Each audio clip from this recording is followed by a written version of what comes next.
मुझे ऐसा क्यों लग रहा है कि लव मैरिज करके मैंने गलती कर दी, क्योंकि जैसे इन लोगों की हरकत है ये सारे मुझे गंवार लग रहे हैं। अरे उषा बहन, तुम्हार बहुरिया तो बहुत ही सुंदर है। अरे हमारी बहू मॉडर्न जो है। काकी, हमको दिखा अपनी बहुरिया। सॉरी, मैं आप सबसे अब कल मिलूंगी, मैं बहुत ज्यादा थक गई हूँ। अतुल, रूम में चलें क्या? अरे जाने दो, बहुरिया को बहुत दूर से आई है ना, थक गई होगी। कोई बात नहीं बहू, तुम आराम करो। मिहिका बहाने बनाकर अतुल के साथ कमरे में चली जाती है और कमरे में जाते अतुल पर चिल्लाने लगती है। ये सब क्या है अतुल? अगर मैंने तुमसे कभी नहीं पूछा कि तुम कहाँ से हो तो क्या तुम्हें बताना नहीं चाहिए था कि तुम एक छोटे से गांव के रहने वाले हो, वो भी ऐसा गांव जहाँ पर हर कोई गंवार है। मेहका, मेरे घर वाले या गांव वाले गंवार नहीं हैं, बस इनका रहन सहन और बोली तुमसे अलग है। और तुम शहर में सोसाइटी में अकेले रहकर आई हो, तुम्हें अकेले रहने की आदत है, इसलिए तुम्हें ये लोग गंवार लग रहे हैं। पर अगर तुम इन सबके साथ अच्छे से रहोगी तो तुम्हें खुद पता चल जाएगा कि ये लोग गंवार नहीं हैं। इतना बोलकर अतुल वहां से चला जाता है। अब इसी तरह कुछ दिन बीत जाते हैं और मिहिका की तबीयत ठीक न होने की वजह से ना तो वह किसी से बात करती और ना ही कमरे से बाहर आती, जिस वजह से उषा और मिहिका की नंद गौरी परेशान हो जाती हैं। माँ, हमको लगता है कि भाभी की तबीयत बहुत ज्यादा खराब है, हमें उनके लिए काढ़ा बनाना चाहिए। अरे बेटा, काढ़ा तो मैं पहले ही दिन तेरी भाभी को पिला देती, पर ये मॉडर्न लोग काढ़ा कहाँ पीते हैं। पर कोई बात नहीं, तू जाकर सिमरन से बकरी का दूध लेवा, ऐसी हालत में बकरी का दूध बहुत फायदा करता है। उषा के कहने पर गौरी अपनी दोस्त सिमरन से बकरी का दूध मांग लेती है और उसे लेकर अपनी बेटी के साथ अपनी बहू के कमरे में जाती है और उसे दूध पीने के लिए देती है। ए बहू, तुम हमारे हाथों का काढ़ा तो पियोगी नहीं, इसीलिए हम सोचे हैं कि तुम्हारे लिए गर्मा गर्म दूध ले आए। पी लो मेहका, दूध ही तो है। अतुल के कहने पर मिहिका मुंह बनाकर दूध पी लेती है, पर उसे दूध का स्वाद बड़ा ही अजीब लगता है और वह मुंह बनाते हुए अपनी सास और नंद से कहती है, आपने दूध में क्या डाला था, इसका टेस्ट बहुत अजीब है। भाभी, दूध का स्वाद तो बिल्कुल वैसा ही था जैसे एक बकरी के दूध का होता है। लगता है आप कभी बकरी का दूध नहीं पी हो। क्या? बकरी का दूध? देख रहे हो अतुल, तुम्हारे घर वालों ने क्या किया, मुझे बकरी का दूध पिला दिया। अरे बकरी का दूध कौन पीता है, मैं फुल क्रीम दूध पीती हूँ और इन्होंने मुझे बकरी का दूध पिला दिया। इतना बोलकर मिहिका उल्टी करने लगती है। अब इसी तरह कुछ दिन बीत जाते हैं और एक दिन मिहिका घर के बाहर योगा कर रही होती है, तो वहीं दूसरी ओर उषा अपनी छत की बालकनी पर खड़ी होकर कुल्ला कर रही होती है और गलती से अपनी बहू के ऊपर कुल्ला कर देती है।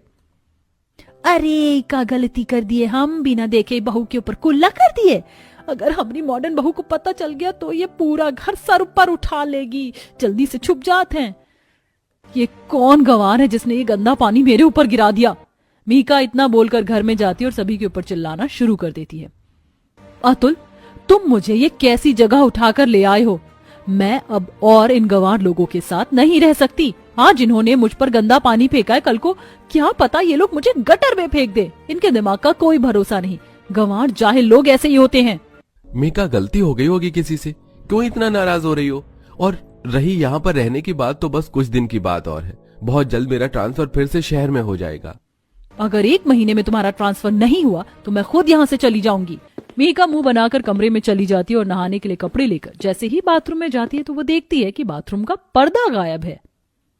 हद मचा रखी है इन गंवार लोगों ने। एक तो 4 दीवारी खड़ी करके ये सोचते हैं कि इन्होंने बाथरूम तैयार कर दिया, वो भी ऐसा बाथरूम जिसमें ना तो टैप है और ना ही दरवाजा।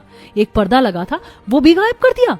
अरे भाभी, इतना नाराज काहे हो रही हो? पर्दा तो बहुत ही गंदा हो गया था, ये खातिर हम पर्दा धो के रख दिए हैं। तुम गंवारों से यही उम्मीद थी मुझे। अरे एक पर्दा धोने के लिए रख दिया तो दूसरा तो टांग सकती थी ना। एक बार फिर मिहिका का गुस्सा बढ़ जाता है और वह सबसे नाराज होकर कमरे में बैठ जाती है।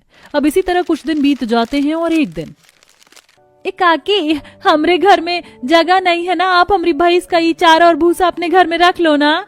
अरे सिमरन बिटिया, हमारे अंगना में इधर चूल्हा है, उधर सूखी लकड़ियां रखी हैं और ऊसाई उपले रखे हैं। बस थोड़ी सी जगह खाली है मॉडर्न बहू के कमरे के बाहर, तो यहीं अपना भूसा और चारा रख दे। उषा सिमरन से उसकी गाय भैंस का सारा चारा भूसा लेकर अपनी बहू के कमरे के बाहर रख देती है और जैसे ही मिहिका दरवाजा खोलती है सारा भूसा उसके कमरे में चला जाता है। What the hell? ये किसकी हरकत है? किसने मेरे कमरे के बाहर ये भूसा रखा है? अब भाभी, सिमरन के घर में जगह नहीं थी ना, तो अपनी गाय भैंस का भूसा वो यहाँ रख गई है। बस एक रात की बात है, नाराज नहीं हो।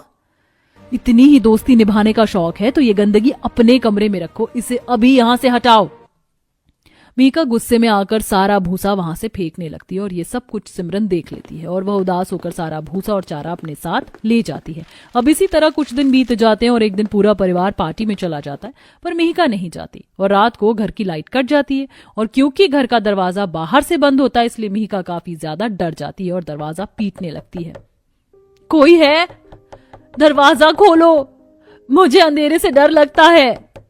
मिहिका की आवाज सुनकर सिमरन दौड़ी दौड़ी वहां आती है और दरवाजा खोलकर मिहिका के पास मोमबत्ती जलाकर बैठ जाती है। अब भाभी डरो नहीं, हम है ना यहाँ। तुम्हें बुरा नहीं लगा?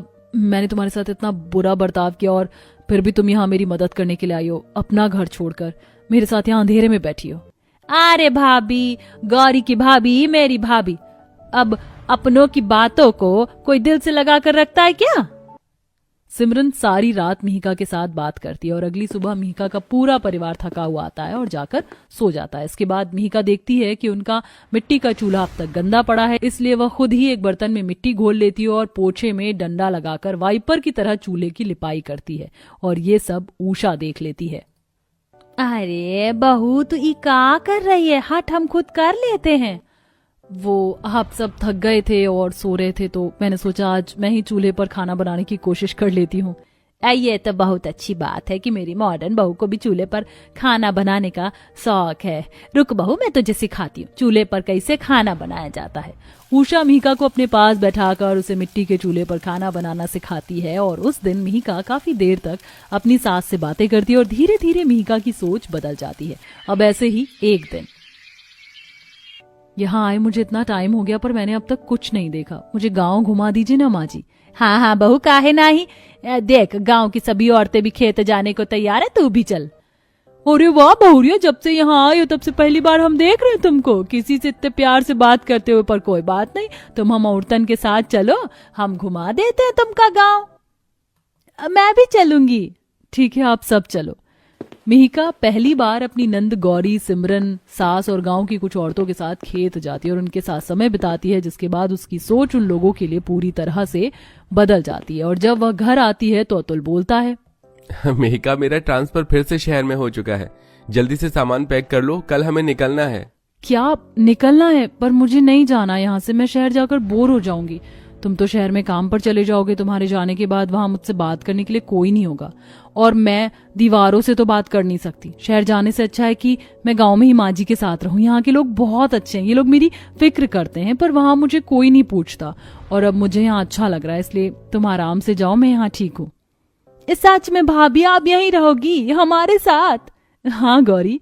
गौरी की बातों से ना सिर्फ अतुल बल्कि उसका पूरा परिवार बहुत खुश हो जाता है, जिसके बाद अतुल काम करने के लिए शहर चला जाता है और मिहिका अपने गांव वाले ससुराल में रहती है।